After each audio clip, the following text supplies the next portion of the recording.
అబ్బా, మా అక్క ఎంత అదృష్టవంతురాలు, మా బావతో సేవలు చేయించుకుంటుంది. ఇదిగో ఈ పౌడర్ రాసుకో, ఇది చేతులకు రాసుకో, ఇదిగో దువ్వెన తల నీట్గా దువ్వుకో. ఏంటి బామ్మ అక్కడే నుంచి ఉండిపోయావు, లోపలికి రా. ఏంట్రా తమ్ముడు బాగున్నావా?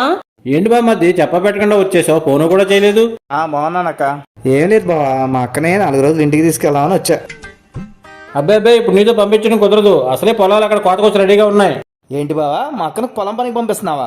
ఏంటి బామ్మది మీ అక్కను పొలం పనికి పంపించడంలో కనిపిస్తున్నాను ఏంటి? మరి ఎందుకు బావా నాతో పంపించనంటున్నావు? మీ అక్క మీద చాలా మంది రైతులు ఆధారపడి ఉన్నారు. ఏంటి బావా, నాకేం అర్థం కావట్లేదు, అసలేం జరుగుతుంది? ఏమీ లేదు బామ్మర్ది, పొలాలేమో పంటకొచ్చాయి, గింజలేమో పక్షులు తినేస్తున్నాయి. అందుకే మీ అక్కని దిష్టి బొమ్మలా నిలబెడుతున్నా.